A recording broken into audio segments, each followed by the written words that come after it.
Hi, how you doing? Justin here. Welcome to the Guitar Pickup with BBC Radio 2.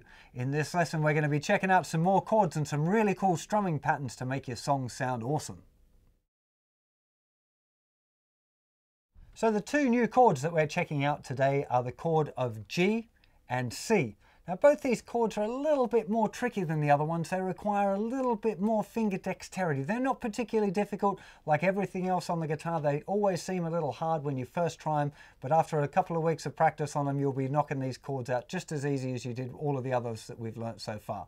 So starting off with the G chord now, we're going to start with our first finger in the 2nd fret of the 5th string. Then we're going to put our second finger in the 3rd fret of the thickest string, and then we're going to stretch the 3rd finger over into the 3rd fret of the thinnest string. So we'll have 3rd fret, 2nd fret, open, open, open, 3rd fret. Okay, that's our G chord. Again, the things to watch out for here, if your first finger is laying over a bit flat, you might end up having this problem on the D string of that note not coming out. So again, nice and pointy with the first finger. One other little trick here for the G chord, some people tend to try and separate their first and second fingers out, which just makes it really difficult and it's completely unnecessary. So be cool with kind of your fingers being at a slight angle for that chord. They don't have to be kind of parallel to the frets all the time. So that's a G chord. And the next one is C chord. Now C chord, again, it looks a little bit stretchy, but it just takes a little bit of practice. So we're going to start off with the first finger in the 1st fret of the 2nd string. Then we're going to reach over with the 2nd finger and put it down in the 2nd fret of the 4th string.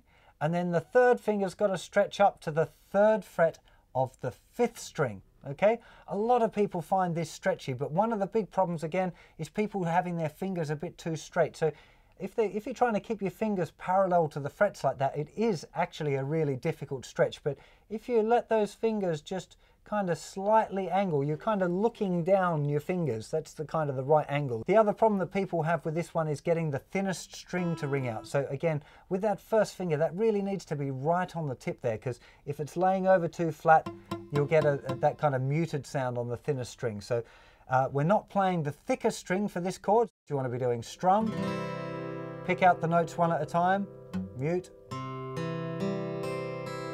then strum again.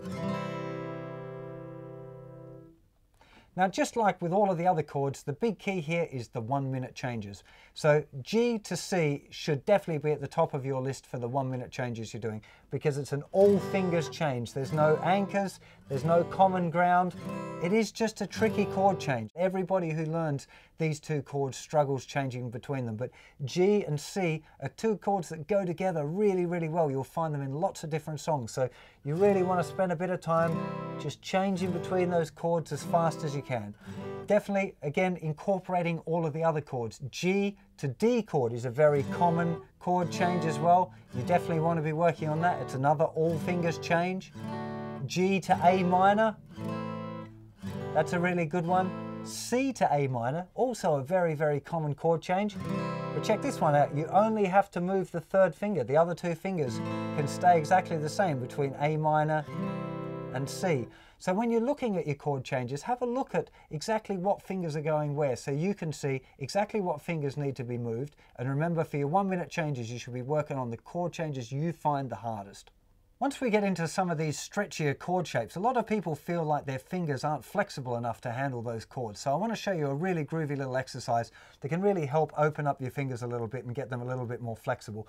It's very, very simple. You can extend it so it becomes quite an advanced exercise, but we're just going to be looking at the most basic version today. What we're going to start off with is putting our first finger in the 5th fret of the thickest string. Next, we're going to place the 2nd finger in the 6th fret of the thickest string. And now we're going to put the 3rd finger in the 7th fret of the thickest string. And lastly, the little finger in the 8th fret of the thickest string. So they're all in a line on the same string. And what's really important is that you don't let off your first finger while you're putting the others down. So first finger first, then stretch out that 2nd finger so it's as close to the fret as you can possibly get it to. And then again with the 3rd finger, and then stretching up with the little finger. Okay, this is a big deal. A lot of people really struggle with this. If you don't, and you want to be a bit clever, you could try, say, putting your first finger back a fret, or putting your little finger up a fret, because you can make this exercise pretty hard. And what you want to do once you can do it on one string is move it across all of the strings and make sure you're playing each note. So simply play up, 5th fret, 6th fret, 7th fret, 8th fret. Now move it onto the next string, first finger, and make sure first finger doesn't lift up as you do the same pattern. And again on the next string, stretch up that third finger. Gets a little bit tougher when you get on the thinner strings. Try and keep those fingers nice and right on the points, don't let them fall flat. Make sure the fingers are nice and curly. Also important to realize is that we've got to do it slowly. If you went to a yoga class and you were trying to stretch one of those really strange contortions, you definitely wouldn't want to be trying to do it fast or you'd really hurt yourself. The benefit for this exercise is doing it really slowly and really trying to make sure that you feel a nice stretch in your hand. Most of us struggle when we're learning the guitar. It takes quite a lot of practice, so let's hear from a true master of the instrument. So certain chords are easy, aren't they? So like G, I guess, was there, and D and C, they're the first chords you learn. Because you're just learning like simple songs, like, say, Knocking on Heaven's Door, or... There's a song by Free called Wishing Well, which is the first song I ever played in a band situation. Just because it was easy though, and it had like a riff, but the riff was so easy to play. I've mentioned a couple of times before how important it is to get your rhythm solid, strong and consistent. And your best friend in getting your rhythm really solid is a metronome. What they do is they play the same note with exactly the same amount of time between each note or each click. This one here now I've just set it to 80, which is a really good starting speed for what we're about to do if you've got a metronome and you want to play along. So we'll just start that metronome now. Okay, and it's just going to tick along. And it stops you from speeding up or slowing down while you play, which is a real big problem for a lot of people when they're learning. So we just start that with it at 80 beats a minute, 80 BPM. We'll pick an E chord to start off with. And what we're going to work on just as an exercise is being able to play our down strums consistently with the metronome. So if you just think, get the metronome in your head and then count 1, 2, 3, 4. 1, 2, 3, 4, 1. See if you can get your strums exactly in time with the metronome. Don't wait for it and don't anticipate it. You want to try and get your strum exactly synchronized with the metronome. You want to be doing this kind of exercise for at least a few minutes at a time. And see if you feel, if you rush, just wait for it and then settle in. If you're too slow, oh God, I'm out of time again. Listen, and then try and get back into it. Eventually it should almost feel like a pendulum, like your hand is moving. Even if I'm not strumming, my hand is still going to be moving down with the metronome click each time. That's the relationship we're building. And if you're tapping your foot, you should be tapping your foot with the metronome click as well. So that later on, if we start doing fancier strumming patterns, you'll notice that my hand is still moving down with the metronome. It hasn't stopped moving. No matter how complicated a strumming pattern I get, my hand is still moving consistently. And that's why a metronome is going to be your best friend. In this lesson, I'm going to teach you the most common strumming pattern of all time. It's so popular that I call it Old Faithful. It works in loads and loads of different songs. And if you've been studious and practiced the strumming pattern from the last lesson, you shouldn't find this one too difficult. Although a lot of people, funnily enough, have trouble not doing a down strum. So what we're going to start off with, we're going to have an E chord. And let's just quickly revise the strumming pattern from the last lesson, which was 1, 2, and 3, and 4. 1, 2, and 3, and 4. Down, down, up, down, up, down. Down, down, up, down, up, down. Now, if you're even slightly concerned that you haven't got that pattern nice and consistent and your hand's not moving consistently all the time like a pendulum, you're probably not ready for this, so you need a little bit more practice on that strumming pattern first of all.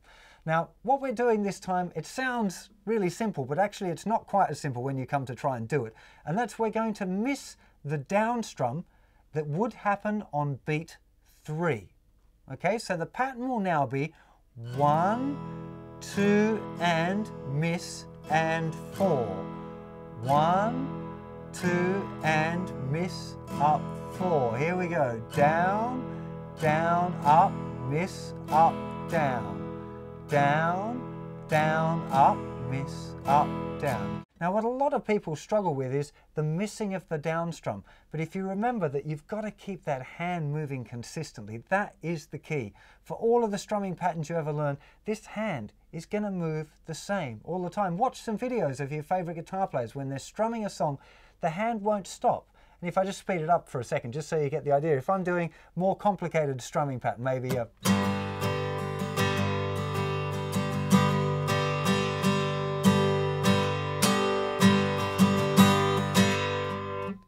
the hand's just moving the same no matter what pattern I'm doing, and that's the key for your rhythm guitar. So when you're practicing this strumming pattern, just do it on one chord. Don't be worrying about changing your chords yet. Just get one strumming pattern and work on that 1, 2, and 3, and 4.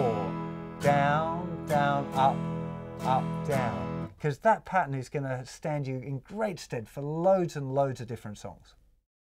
If you're going to be a guitar player, you got to know when not to play and when to play. Those are the first two important things, and with that is timing. So I remember what I used to do to rehearse. I'd have my little acoustic, a lot nicer than this one, the strings were this far off the neck, and I'd play to the radio. Whatever was on, I'd play to the radio. And you start realizing there's rhythm in there, and you have to keep time and stuff. And if you're doing like a, you know, something like that, like, you know, a little rumba or like a little disco riff, you know, it's in your hands. A lot of you see people out tap their feet when they play. You know, that's like a big thing, tap your feet and be like, you can do that if you're playing the blues because it's a good way to keep time and make some noise.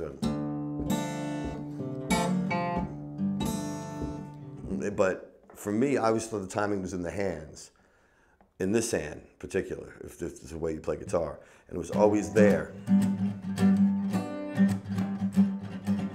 And I thought that's really important that you keep it where it needs to be. Like you could be bopping your head, but that doesn't mean your hands are in time. So your practice routine this week is staying at 30 minutes. And what I'd recommend that you're doing is 5 minutes of your chord practice. So strum, pick out the notes individually and strum again, making sure you focus on the chords you struggle with. Most likely this week the G and the C, but whatever other chords that you're having any problems with, make sure that you're putting them in there and give them a good dose of practice because it's the only thing that'll fix it.